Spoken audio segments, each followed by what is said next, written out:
Hello, everybody, all of you who are here. Welcome from the FinTech Center to the second of our three-part series on demystifying the metaverse. This particular series is in partnership with the Hyperledger Foundation, sponsored by Ripple, and we are pleased to have these wonderful partnerships. I'm Sanjay Bapna, the Associate Director of the National FinTech Center. We welcome you all to this great seminar, which deals with the identity aspects in the metaverse. So it's a metaverse identity and individuals. The topics for today would be identity, avatar, privacy, rights, ethics, self, and safety. It's such an interesting topic, both from a blockchain space and the metaverse space. We have two distinguished panelists with us, Raphael and Sandy. Raphael is a game designer, game developer, XR technologist, and studio head. He's a 25-year veteran in the gaming industry. He loves building virtual worlds. So he's been dreaming of a metaverse since watching Tron so many years ago. During the pandemic, he founded Symbol Zero, and that's closely associated with Roblox. Now, many of you may be very, very familiar with Roblox. His company, Symbol Zero, is the second largest virtual concert in history. Roblox itself has about 160 million viewers. A majority of under 16 people are really, they use that Roblox platform. So thank you, Raphael, for joining us. We also have Sandy Agarwal with us. Sandy is a technology leader with expertise in systems development, enterprise architecture, and systems integration. He is a leader in the banking technology sector. He really understands that space very well, one of the influencers in that particular space. He is highly involved in Hyperledger's open source in two interest groups, in the financial technology interest group, as well as in the gaming special interest group. He's currently working on solutions to remove the friction in the DLT space. So welcome to both of you. Welcome to all the viewers from the FinTech Center. Let's start with you, Raphael.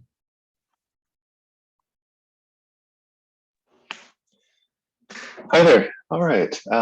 I'm going to jump into giving kind of an explanation and a grounding for what identity can be in the metaverse coming out of existing technology. Let me just start by screen sharing. Okay. Okay. Identity in the metaverse.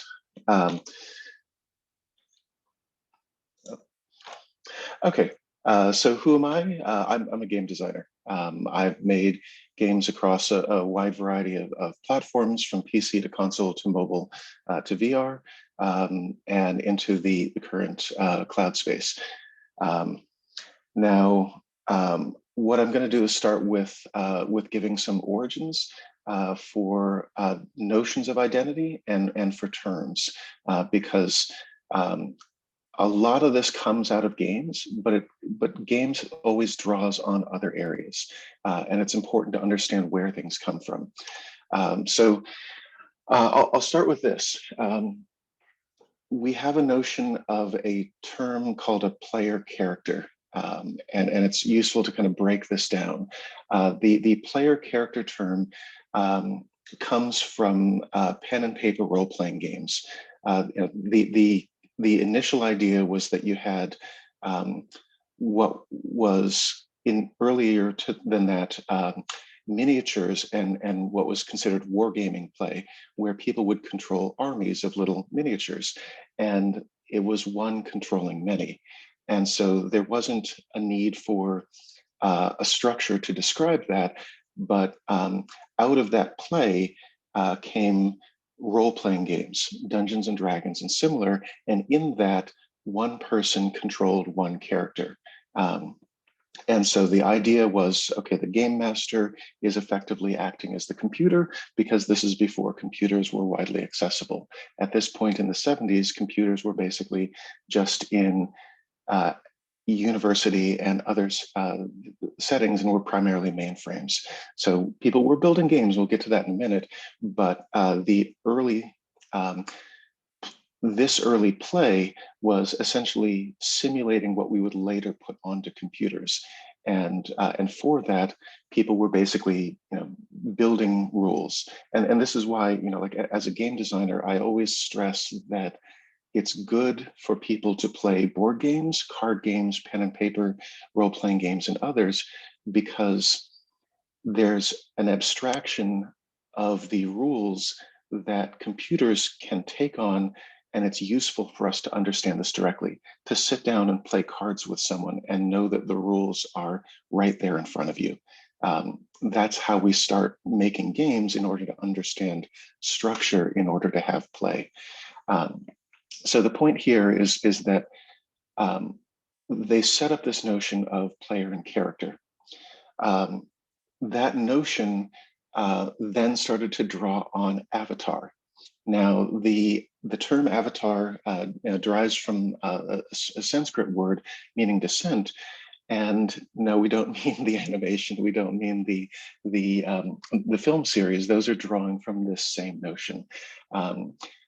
And this is a word that now has a lot of loaded different meanings in English, but it initially comes from this notion of an incarnation of a Hindu deity, and this notion of a instantiation in the real in front of us of something religious or mythical or spiritual that transcends beyond.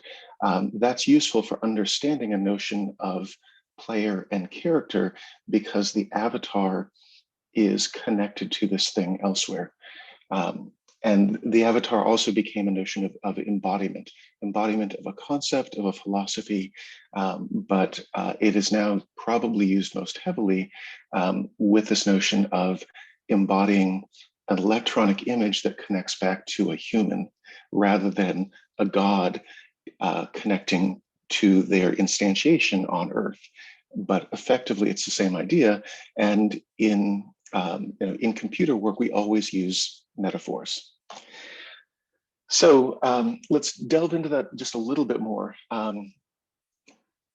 Avatar came into English around the late 18th century.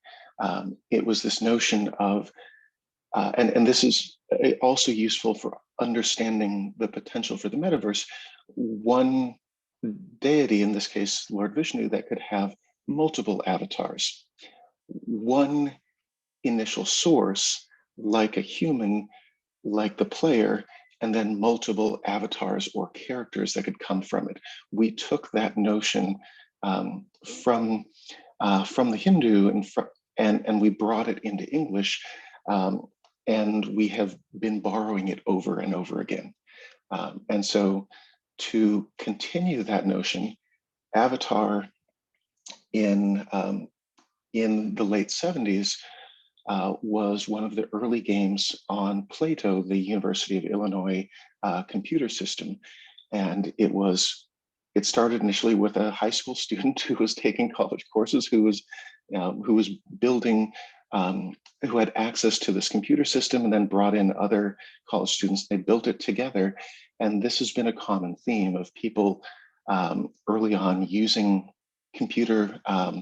using computers that they do not yet have ownership of, that are mass and public use, and they're building games. Games in order to express, in order to figure out how far you can take the computer system, but everything from, here Avatar and Oubliette to Tetris, to many others, all started on public computing, because people had access to a thing, they used it for work, and that meant that they used it for play. And in the play, they figured out how far it could go. And that was often the best way to engage multiple people. And it's worth noting that Oubliette, one of the games that they made after Avatar, was so hard that you could really only play it together. So from there, there was an early game developer, Richard Garriott, who went by the avatar name of Lord British, who in 1985 came out with Ultima 4 Quest of the Avatar, and who really kind of brought that idea into general game parlance, that Avatar was the equivalent of the character. And so, games keep drawing from the same well. You see people using the same term, reinforcing it, building it, and getting people to understand that the avatar is the thing that you were building in this game. And even to be fair, there were spiritual elements, because he wanted to push people to learn and do and be good within the game world that he had created for them to experience. So let's talk a little bit about the player or user. So we'll use the matrix here as a point of reference. Mr. Anderson, as he is called out, Keanu Reeves' character, is the player user. He is the person in real life who is stumbling into this thing and trying to figure out what he's getting into. When he's being addressed by Agent Smith is the non-player character, or AI. He is in fact representative of all of the AIs in that space, because he is the one that most actively understands. And this is also a common idea, that the AIs often understand the link between player and character. They, in order to be effective AIs, they need to know when they are addressing the player and when they are addressing the character, and even what the difference is between the two. Sometimes some AIs will only work with the character, some will work only with the player, but it is very meta for Agent Smith to understand the difference between the two, and to, in some respects, serve as the central guide and antagonist in the matrix. And so, Mr. Anderson, when he's being presented by Morpheus with the red pill and the blue pill, what choice is he going to take? That is very much a choice for the player to make, the user. Whereas when he's fully gone into the matrix and accepted, that's when he becomes Neo. So with that said, let's talk a little bit about what the player user entails. The player and user is generally an aggregate of telemetry and biometry. Now, telemetry has a much wider definition. Telemetry effectively means the recordings from instruments. You can have military telemetry, data for a weapon system. It can be, NASA can be tracking the telemetry of rockets. Telemetry in these purposes refers to the data that is coming from the system that can include your personal data, but is not directly tracking anything from you as much as what you have inputted into the system. So your account, your financial information, potentially your purchase history, demographic information, or location data, things like that you have inputted into the system that are now associated with your user account. Biometry, by contrast, can be any of a variety of things that are specifically associated with you that are hard for others to replicate, because they are part of your imprint. How you move, your facial facial recognition and facial data, your retina, your fingerprints, but also things like how you move your arms or your body or your hand. Moving your hand can be as specific as your fingerprint. Your voice, both the content of your voice and the recognition of the idea of your voice. All of these things are things that we put on the player or user and not on the character. And Sandy will get into some of the impact of this a great deal more.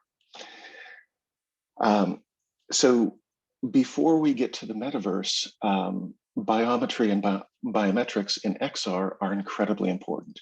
There are already lawsuits against Facebook, among others, over the past couple of years around the very beginnings of biometric data, usually either related to facial recognition or other similar things. And also, to be fair, there are lawsuits around geospatial data and location tracking. And so the importance of biometrics is going to grow tremendously over the next while. So now we're going to jump over to the character avatar. The character avatar, the important thing here to understand is that whether you are in a game setting or in a training or productivity or other simulation, people are going to take these same notions in, regardless of whether you are making something for work or play. They will have these same senses when they're taking on the role of a character. What is identity? It can be who you are, who you want to be, who you think you are, how you feel inside, how others perceive you, how you want to be perceived, how you want to be with others, how you want to be away from others. The whole point is that identity is manufactured, and we know this as people go from one social situation to another and they act differently, but it is even more important when you attach an image or a 3D moving replica for yourself that you animate and you move around, or other things where you go, this visual representation, this motion representation is me, and it can include a variety of things. So we're not going to get into the specifics as much, because that can change greatly from one system to another. But the notion that the avatar is partially psychology, because it can be acting, but it's also a representation of yourself. And that actually gets to notions of diversity. In order for there to be diversity behind the screen, we have to work a great deal to make the staffing and the opportunities better, and the variety of people going in different than what it was, when, to be quite frank, if you roll back to the 70s, yes, there were people of color, there were women in computing, not as many. The opportunity was not always there. Yes, you can look at like Ken and Roberta Williams, and you had women designing games at the very beginning, building virtual worlds, but that was still a rarity. You can look back and go, yes, there was a respected and fairly brilliant Black man building the Magnavox Odyssey in the early 70s, but that was a rarity. If we want diversity, if we want representation, you have to start behind the screen. You have to build people to have the opportunities, grow them, give them mentoring, show them that these things are possible, game or metaverse or simulation or whatever, but show that they can get access to the tools, that they can tinker, that they can explore, they can discover. And that's how you're going to get to diversity on the screen in the characters, and then from there to diversity that matches the audience. The other thing that I will say is that in that process, it's incredibly important that those people, those creators are visible. This is something we've tried really hard with in games, and to be fair, in other aspects of entertainment, games and film and animation and music and TV. You cannot have people be anonymous. The people coming in have to see people there who are making, who are diverse. You have to go, oh, I can see someone there. I can read in Wikipedia that there were people there of different colors, of different nationalities, of different sexualities, of different genders, of different abilities, to be able to go, maybe I don't see someone exactly like myself, but I see that there is change and difference, and I can go into that. So I can't stress enough that we will make better for our audience if we ensure that everyone, in contrast to what we had in the 70s, if everyone has an opportunity to make. So beyond this, I'll go through a few of these a little quicker, but I wanted to stress that because I came through that period in looking at these things in the 80s, and then in the 90s going into this and going, there aren't many people like me, but gradually there were. And it takes time, but it has to be visible. People cannot be anonymous. They have to be able to be out in front and be examples for other people. Exploration. It's really important that there is the ability to take ideas and to make fantastic worlds, to have fantastic characters. And this is not just for play, but this is saying people use their imagination when they connect into a computer. And sometimes, again, they will have differing ideas of how they want to represent themselves, but this is not a new thing. And it doesn't mean that everyone is just playing games. It means that across a variety of pieces of from games to film, to literature and theater, to storytelling and oral history, that myth and allegory and storytelling and exploration that is fantastic as a way to understand things has always been there. And it will be incredibly important regardless of whether you are making a game or you're making a training simulation for people, or you're making a military sim, or you're making a learning sim. It's always important for people to be able to get out of their shells. And frankly, the simplest example of that is something like Sesame Street. If Sesame Street can do it, anything can do it. Function. There is no value, again, like we're talking about the characters here, solely in aesthetics. You have to map the aesthetics to doing and being. If we're going to get to things like commerce in the metaverse, we first have to have function where people can go, I can do, I can be, I have verbs of expression, and I understand that there is interaction. And I can see how my avatar changes and how they function and they interact and they understand. And I understand better because these things are not static. Function is necessary before you can have commerce, and it is necessary to illustrate aesthetics. Location, location, location. Now, the idea here is that, yes, you can make anything in the virtual. The location is not actually geospatial location, because that is frankly arbitrary. The location is people, proximity to other people.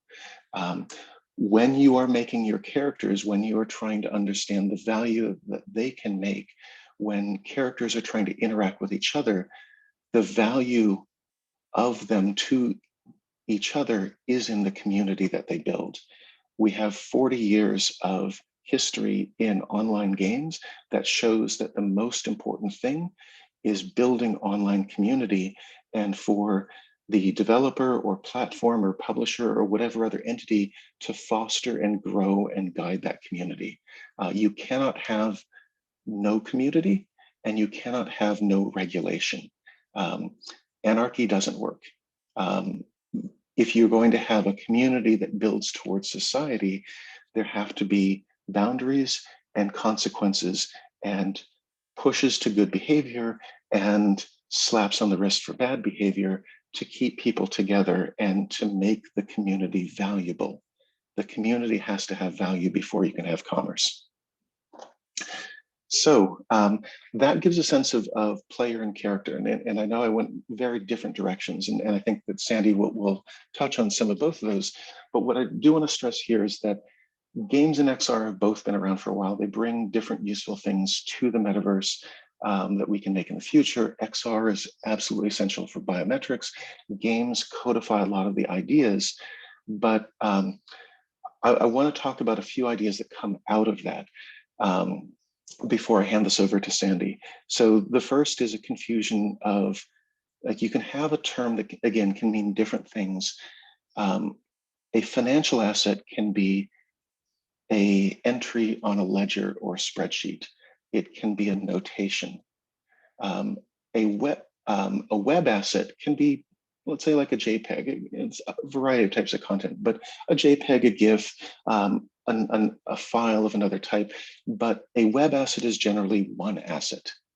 A game or XR asset, a 3D asset, quote unquote, is generally a web of multiple or array of multiple assets, because in 3D, in a game or simulation, an asset is really about an experience. It is not saying, here, I have this model, and if we just make this model, we can take it anywhere we want to. No, you say, okay, I have this hammer, and I need to be able to swing the hammer. It needs animation. It needs textures, shaders, light maps. It needs particle effects. It needs other types of visual effects. It needs an entry into the inventory. I could go on with, you could pick any particular interactive item or character representation and say, how do you make the experience? And it could be tens or hundreds of files that collectively are the asset because they are the experience. And they are generally tied to the specific implementation in that engine through the pipeline defined by those developers. So it's really important to understand that to people who don't build in real-time 3D, an asset, you can, like, we don't generally talk about assets when we're making games or making a VR sim. We talk about experiences, we talk about files, we talk about structures, but we don't go like, oh, this is an asset. We go like, no, that's a hammer. All the pieces of the hammer, there are 90 of them. And that's the important thing to understand. Because when we're talking about interoperability, it comes down to, can you replicate the experience? Not can you port over a static hammer that's going to sit and has no physics, has no animation, doesn't change, doesn't go into your inventory. It's can it do, can it be? It's the verbs, and the verbs require the engine. So this I'm going to use to go into the myth of interoperability. So there's kind of this notion of like, oh, well, if we can just like make some standards, then things can just migrate from one game to a sim to another. It doesn't work that way.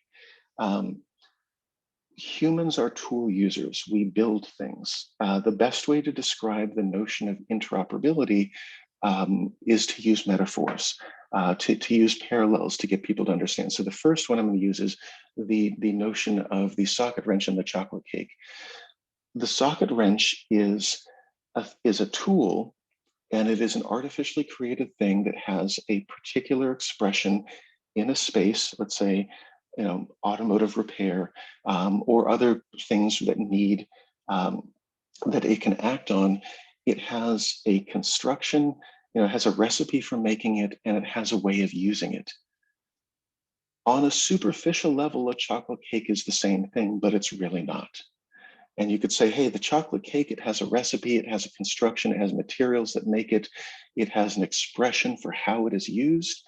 And you go, right, but the chocolate cake is tasty, and you're not going to get much biting on the stainless steel of the socket wrench. and you can't really use the chocolate cake for working on your bike or on your automobile. They have different purposes, and they show that we can make, as humans, we can make things in different ways, and those things sometimes don't overlap. And you can take that socket wrench and you can jam it into the chocolate cake, and it doesn't really, like, they can physically overlap, but they do not work together. You can juxtapose them and they do not interact beyond a kind of uncomfortable, like, oh, now I've got to wash off the socket wrench before I can use it again. This is game asset creation. We make things that do not fit together if we do not plan them to fit together. We can build complex systems that go orthogonally in wholly different directions. This is common. This is standard. We do not make things so that everything fits together ever. So there's some notes here for folks who want to get the deck. They can dive into this later. I'm going to skip past this. Interoperability is hard. It's really hard. It will take us decades. Not to like, hey, can we take this model and bring it over? Can you take the experience over? Can you take a thing from Fortnite into Roblox, into Facebook Horizons, into a thing that we have not yet built? It will require that we stifle innovation, or that we break things, or that we force everyone to work in the same way. It's really, really hard, and I cannot stress this enough. And the example that I'll give you for trying to understand it is saying, right, you want interoperability, go to the automotive industry, go to every auto manufacturer, because there are less automotive manufacturers than there are game developers. And I'll tell you that right now, because I know about how many game developers there are in terms of publishers and studios, and we have orders of magnitude more fragmented complexity than the automotive industry. So go to the top 20 automotive manufacturers and tell them that you want them, on their expense, to take every part from every car, truck, van, and SUV and make it so it can fit in every other car, truck, van, and SUV. I've got a Subaru Outback out there. I'd like to take my Subaru Outback, and I'd really like to have a, let's say, a Toyota SUV transmission that I can put into my Subaru Outback. And yeah, we have some aspects of interoperability that slightly work. Tires. Every car has tires. There's some overlap on tires, but you go, right, can I put the clutch from this van into a different make and model car? No, they're not built that way. Could you force them to build that way? Yes, they would all start to look like the same one vehicle. Do we actually want that? We have to think very clearly and very carefully about standards to figure out if we want to force people to build in the same way and what compromises that makes. Or if there are ways that we haven't yet dreamed of to make things fit together. And if so, will it be elegant or will it be a Frankenstein creation? And we don't know yet, because we've never tried to do this, because it has always been seen as hugely unprofitable and a lot of work. And so if it's going to happen, someone is going to have to go off and prove in a pool that a thing can work before it goes to the ocean. So just to wrap up, I'm going to give a couple of other quick examples of some of this complexity. I'm going to use Call of Duty. So in Call of Duty, there is a cost and complexity of Call of Duty assets. So I'm going to roll back. This is about 10 years ago. And you go, okay, so Call of Duty, if you want to take a gun and you want to make that gun about 10 years ago will cost about $500,000. That gun is not the asset of the gun model. It is multiple variations on that. It is effectively the model and shaders and textures and lighting. It is further also it is the ammunition. It is all the pieces. It is damaged states and destroyed states. It is animations, visual effects, smoke, It is the things that go into HUD, the things that go into inventory. It is, again, this web and array of probably about 150 different pieces. It is audio. It is all of these things coming together and saying this represents the experience of having and using this gun. And so that complexity, to then take it to the second example, last year, there was a period where Warzone broke. Warzone is the free-to-play offshoot of Call of Duty.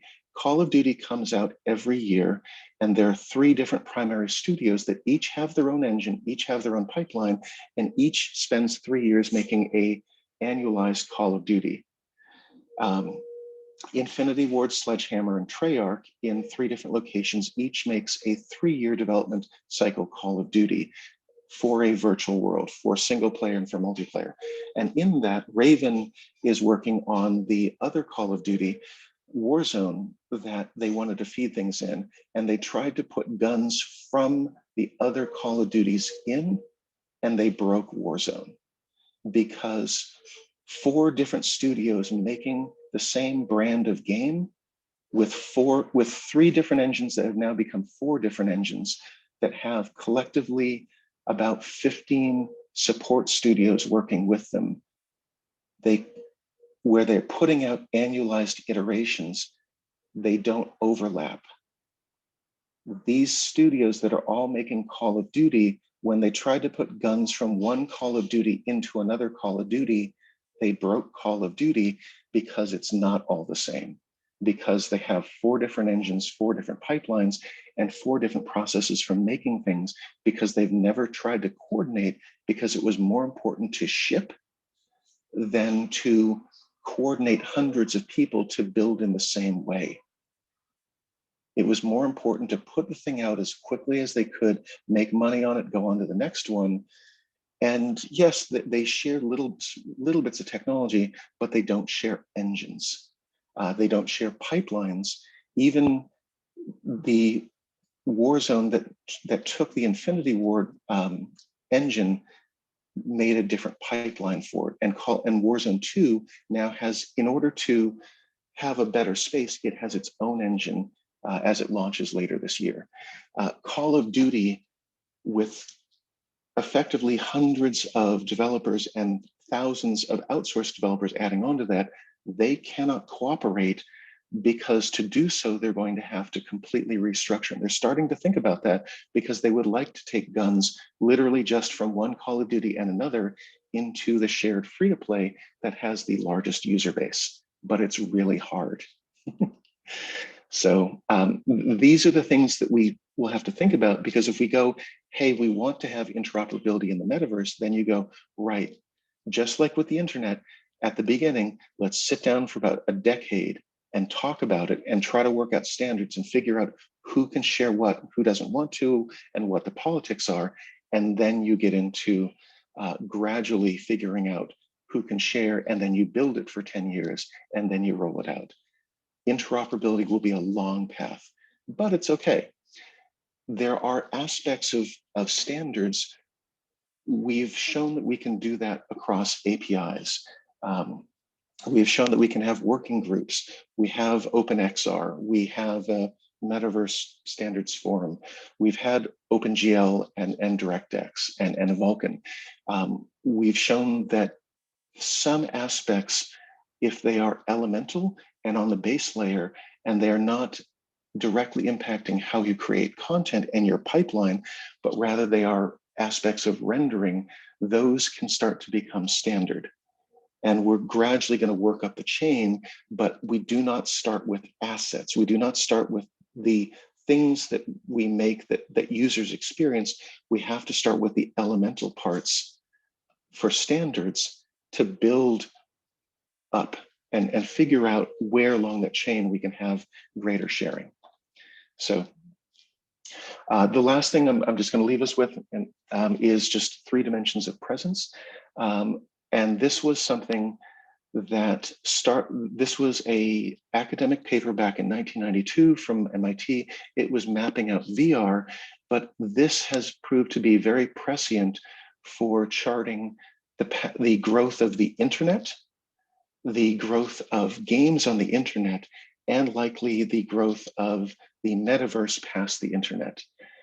We start with personal presence. Can you have the individual user, the player instantiated as character? Can the player and character move onto the internet, into VR, into the metaverse? That's always the first step. Can the user enter? Hello world, I'm here. Then social presence. This is the thing that VR is just starting to get into, that games already has. The internet is now at environmental presence. Games are at social presence. VR is at personal presence. These things are staggered. And so where we are right now is that games have community, but they don't yet have society. Games and other things that are 3D on the internet are trying to go towards society, which is environmental presence, but they have community, which is social presence. And VR is still just figuring out, like, it's mostly just fooled the eye. So this structure, this notion of 3 dimensions of presence that Heater put together in 1992 has been prescient for understanding how we track the growth of the internet, how we've tracked 3D games moving on the internet and showing a way past it, and eventually how XR can go towards a metaverse in the future. So just leaving you with a couple of definitions. I'm not really going to dive into these, as we need to shift over to Sandy, but personal presence, fooling the eye, sensory data. Meanwhile, social presence, which is effectively being there together. These are things that we are trying to do in 3D in XR to eventually in the metaverse. And I will leave you with that. Thank you very much.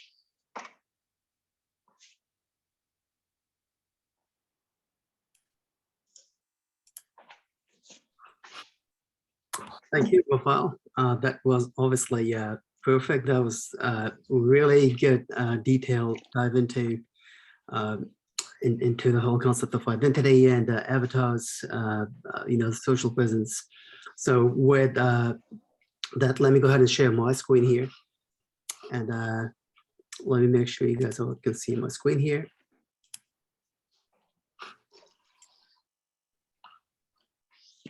Danisa, somebody can just give me a quick confirmation that you can see my screen? Yes. And it's coming up full screen, it's okay? Correct. All right, thank you. Let me just dive straight in there. So, well, first of all, with files, well, this is not even fully detailed because I know, having gone over some of these things with the file earlier, there's a lot he could have added to this, so he really had to cut down a lot. I totally understand that. So let's just start with the concept of identity from a slightly different angle.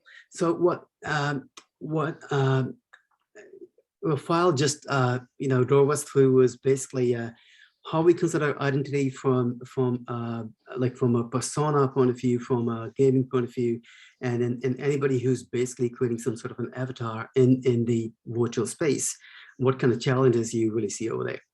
Now, let me dive us through the. Just go in here. Sorry. Okay. So I'm going to take us through, considering the time also here. So I'm going to like to walk us through two high-level sections over here. We're going to talk about identity in the real world, so we can basically have some sort of a grounding as to how do we consider identity in the real world. What does it really mean to say somebody has identity?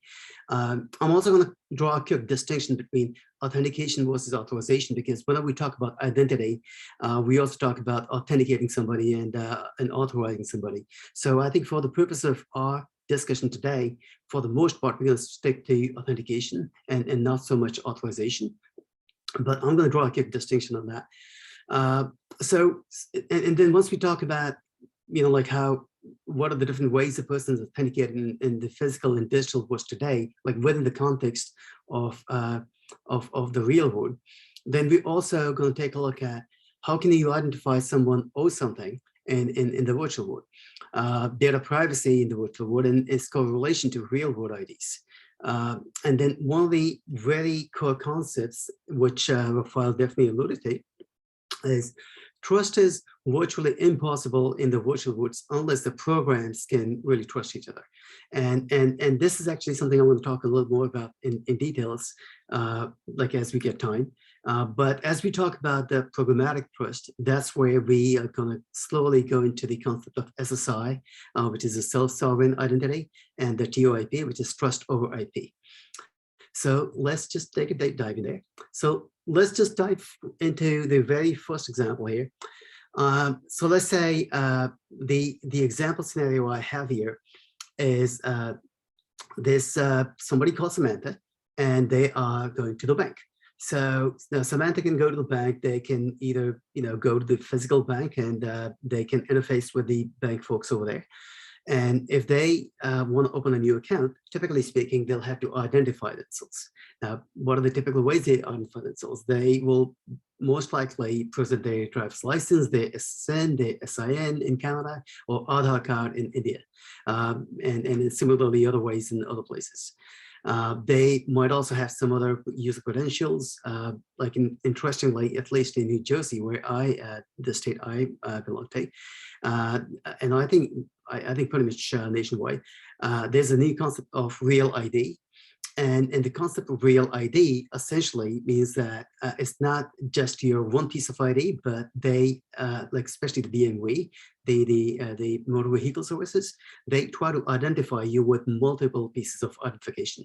And the whole idea being that they want to make sure, like Rafael alluded to, that your identity is a multi-layered thing, and it could be either manufactured, or it could be native to you. So the whole concept behind Real ID is to somehow combine them as to see, okay, well, can we establish that the person who's coming in is actually the person who claimed to be? All right. Now, let's say in the example we're talking about here, let's say Samantha goes to the bank. She or they might want to open a new account, and they open a new account. Once they open an account, they generally given some sort of credentials, which could be their user ID and password. It could be some sort of a secure key. It could be some digital signature. And then using that, they can typically log into their bank accounts from an ATM machine. They can also, like using a PIN in a card, and Samantha could probably just have a persona, and then she'll still be logging into her bank account over the internet, setting in a docs pose here. So let's look into, as we go into the next slide, let me just clarify very quickly here as to what is the differentiation between authentication and authorization. So authentication here is really proving that Samantha is the person who they claim to be. And if we can somehow identify them, so we can basically authenticate them and assign them a tag. So as they traverse through the system, we know all the actions being taken in the system are actually being taken by Samantha. Authorization, on the other hand, is essentially what kind of rights they have in the system, what kind of resources they have access to, and what can they do with those resources. So just an example here, Samantha might be a child with her parents, and she's not allowed to withdraw money. And this becomes claims in the context that, like, whatever you kind of carry your claims with you, with your ID, and whatever you can do in the system. Now, I'm also going to quickly, not without going into too much details, but I'm going to talk about identity in the real world. So there's the traditional versus the post view of or postmodern view of identity, and I'm going to talk about that in a second. One of the things that Rafael actually referred to was the acquired versus natural. So acquired or manufactured identity is pretty much your set of beliefs, it's a set of your how you carry yourself, how you like what kind of IDs you have taken from different institutions or the issuers. Your natural ID, on the other hand, could be a combination of your biometrics and even things all the way up to DNA, depending on how somebody's being identified. Now, of course, then when you talk about identity, the question is that, like this is more of a rhetorical question or more philosophical question. Do ants or birds or fish have identity, or your pets, do they have an identity? Like unless you, like, if you don't really know them in person, do they have an identity now? So essentially the idea being that the concept of identity is very complex, even in the real world. And as we take the concept of identity in the virtual worlds, it doesn't become any less complex. So let me just go into my next slide here. So again, philosophically, this has been an age-old question by Plato, by any, like, John Kane, any sort of any number of philosophers who've been looking into the concept of identity. And I'm going to quickly run into the philosophical thought. I'm not going to take too much time on this, but we're going to talk about the ship of Theseus paradox. So this is a really interesting philosophical conjecture here, which says, so Theseus being an ancient Greek king, and he went ahead and he was supposed to kill, and he killed a demon, or basically a half man, half goat called Minotaur. And when he came back, the Greek people were basically celebrating his ship, and they want to preserve his ship for eternity. So over these centuries, each and every plank and each and every part of the ship eventually got replaced. So the philosophical question really here becomes that, let's say after 500 years or 2,000 years, if each and every part of the ship has been replaced, is that ship still Theseus' ship, or is that somebody else? So now theoretically, we can relate the same thing to a human body, where we say somebody might get into a war, somebody might get into a different situation, and each and every part of the body might eventually get replaced. Now, given that as of today, we don't really have the medical capabilities to replace each and every body part, for example, definitely not the brain, and then definitely not everything in the body, definitely not the DNAs yet. But theoretically, if you could replace each and every part of the body, at what point in time do we say this person is not the same person as the other person? I guess the only thing that can really boil it down would be probably the DNA, because like once we have the advanced biological state where we can replace eyes and we can replace the brain, I guess that's not a given person anymore. So, but this is something to consider, because when we talk about who am I, the question begins, well, am I a set of the JWT tokens, which is something we're going to talk about in a second, which is basically your set of attestations and set of claims that you have when you go into the system. Is it a set of your personal traits, like your appearance and biometrics, or your personal beliefs and everything? So although I'm not going to talk too much about this, but this example stresses on the point of how people can have cultural identities, and how even the cultural identities can become a very powerful piece of identity. The reason I specifically bring this up is because at the surface level, cultural identity may not seem to be something we consider very strongly as an individual identity, but in the Maori culture, and the way they do the tattoos is linked to their specific genealogy, and so it's supposed to mark each wearer's unique genealogy and heritage. So consider that now you could basically take identity from so many different ways. Now let me just go down here. I'm going to zip through some of these things in the interest of time. So when we talk about, again, still in the real world realm here, so we basically said, well, there's different ways you can authenticate somebody, right? So those user IDs, emails, biometrics, your certificates and all that. And of course, we also talk about the data privacy issues, which we're going to touch on in a second, but let me zip through this for now. So I guess many of us who come from the technological backgrounds may relate to this, but you don't have to really go into the details of this. Essentially, there's a bunch of different frameworks for authentication and authorization, which in today's world help us authenticate a given entity coming in. So these are all the different frameworks. I'm not going to go into details of this, but essentially all these frameworks collectively help us authenticate an incoming entity. That could be an API call, that could be an individual in the form of an avatar, or that could be just an IoT device coming in from somebody's refrigerator. So I will actually go to the next slide. So again, what I show here is basically like a typical Java, a JSON Web Token flow. Again, we don't have to go into the details of this right now, but essentially what this shows is that you can have a client request coming in, and the request goes to the server, and the server basically assigns a bunch of tokens or a token with claims, and the Java or the JWT token essentially becomes your that actually becomes your set of collections or your claims and your identity, which you can take forward. Now, let's just flip over into a slightly different side. So now let's say the same person that we were talking about, being Samantha, goes to the bank in the Metaverse. And of course, the Metaverse bank here is Onyx by JP Morgan in Decentraland. So in this context here, how do you ID the person coming in? Now, typically you would imagine that it's okay, well, you can ID them with their gamer tag. Their gamer tag could be anything, whatever they choose to. And they could actually have multiple personas or multiple avatars, and each one of them could actually have their own gamer tag.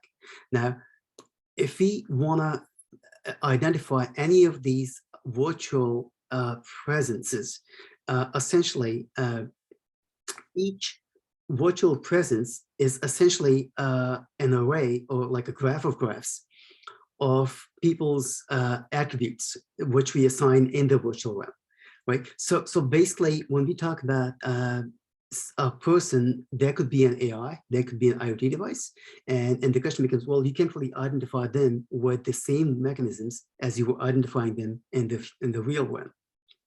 So let me actually go to the next slide here, but if you, and I think that should actually help us explain why I was using the word Samantha a lot.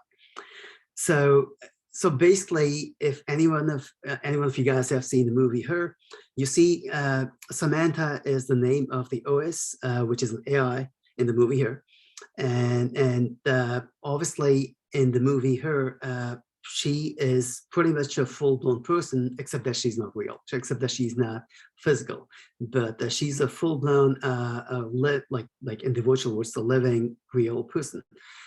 Now, how would you identify Samantha? Because she definitely doesn't have any physical attributes, so you cannot really natively assign any IDs to Samantha unless you could, just like in the virtualized award, unless you can programmatically assign some sort of an embedded ID to the program or the collection of the objects.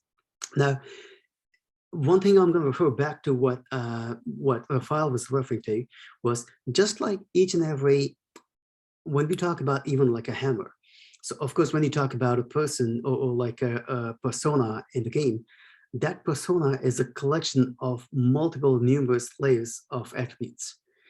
And each one of those, now the collection of that, all those attributes, let's say creates a persona and a virtual entity called Samantha.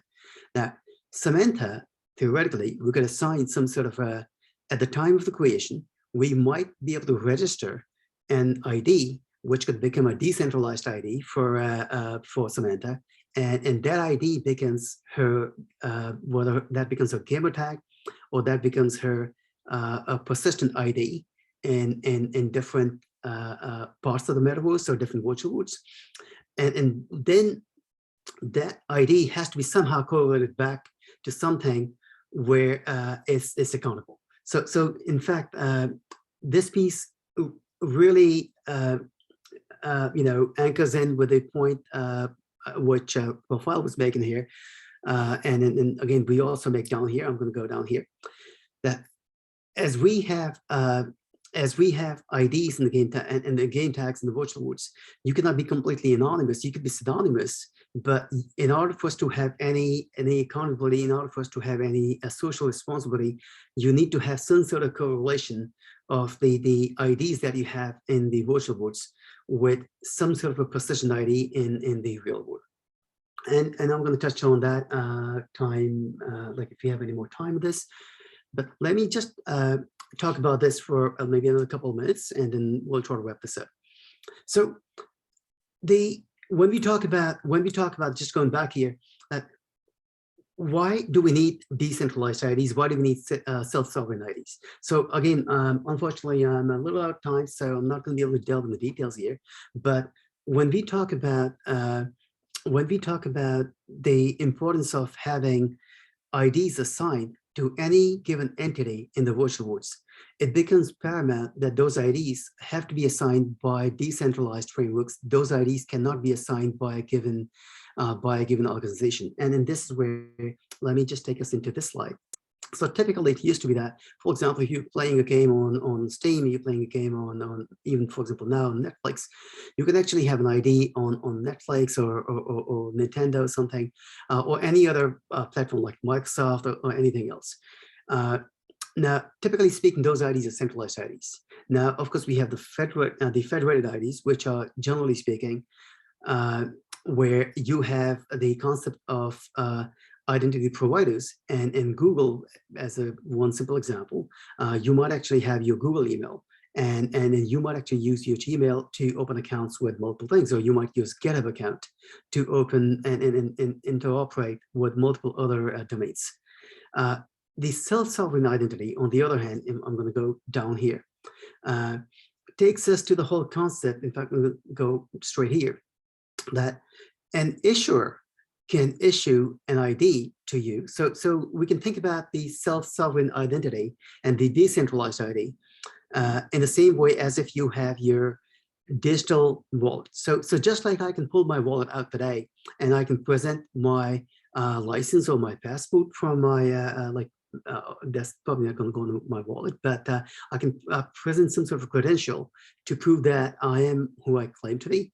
So similarly, in the decentralized world, the issuer can issue you an ID, but when they issue you an ID, that or credentials or set of credentials, those credentials could be attached with your unique ID and bound into what we call the verifiable data registry, which could be a blockchain, could be it could be a like a trusted database. But generally speaking, we think about this in terms of some sort of a decentralized ledger.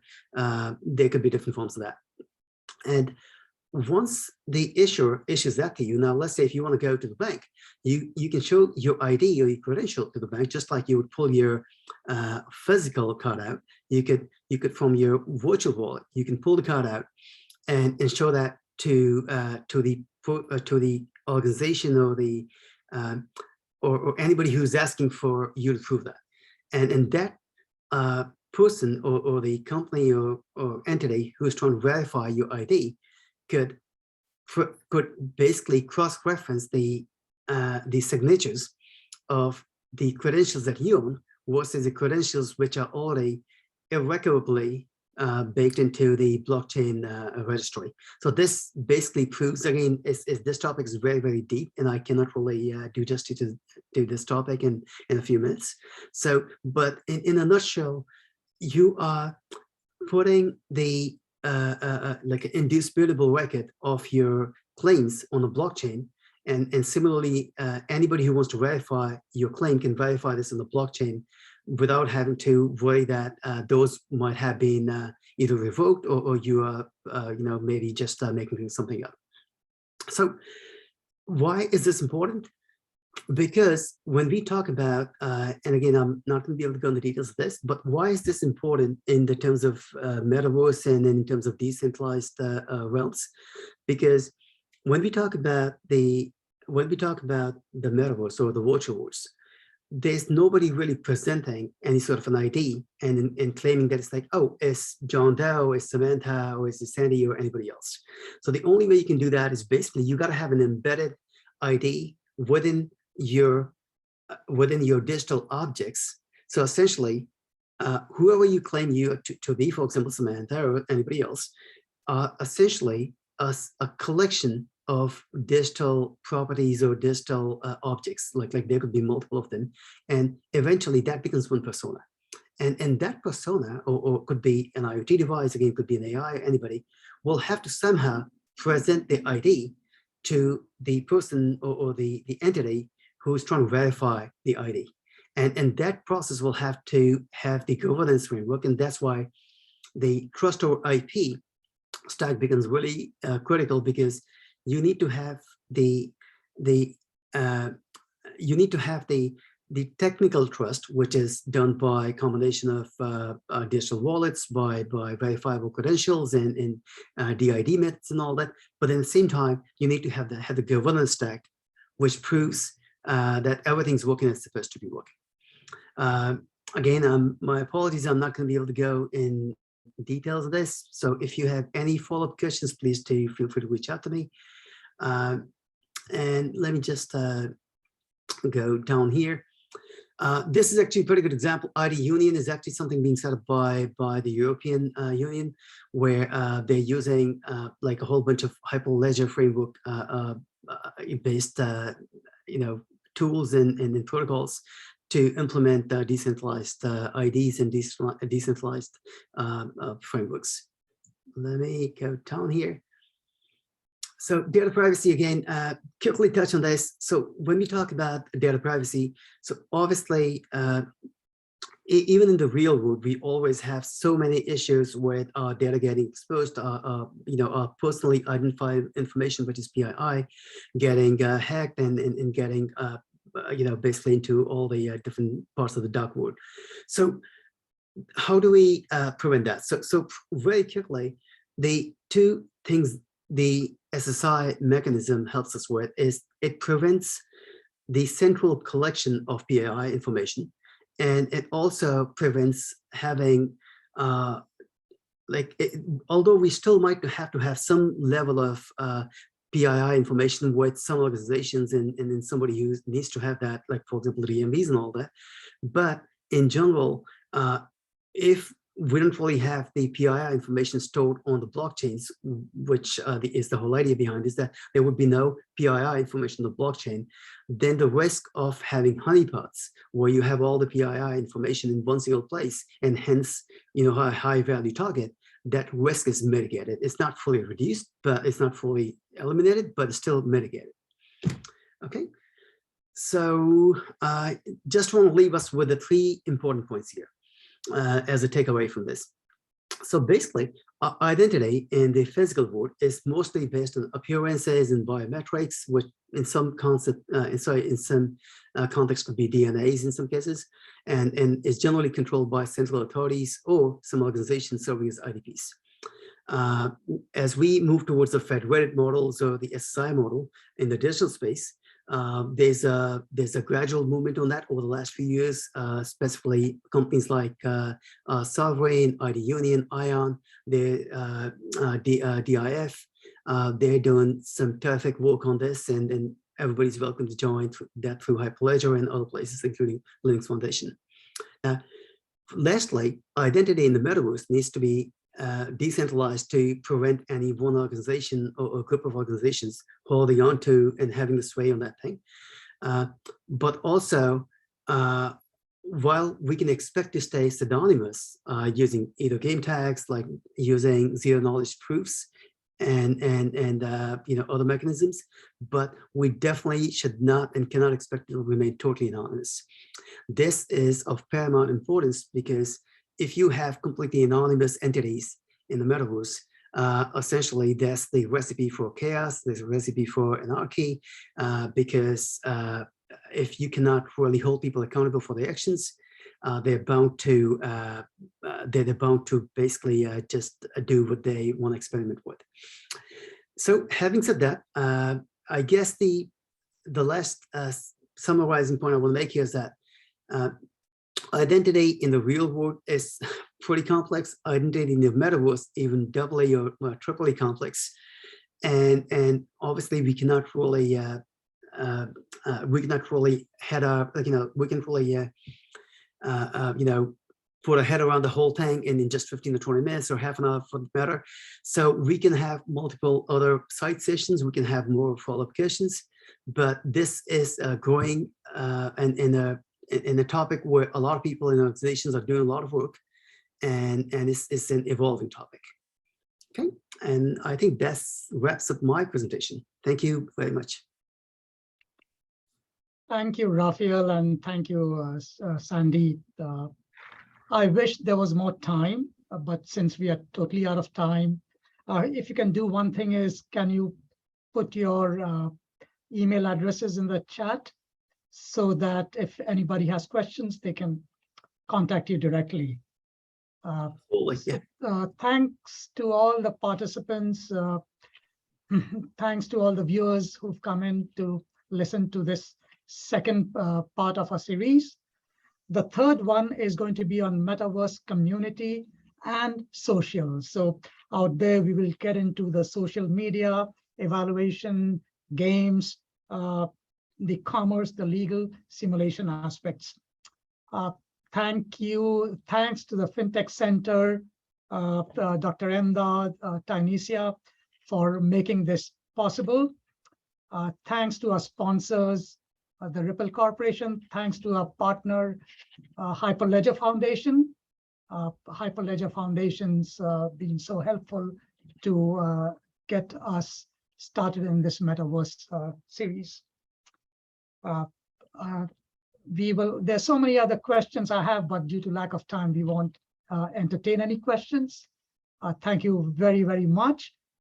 So everybody, more information will follow on the final part 3 of this particular demystifying Metaverse series. Thank you all very much.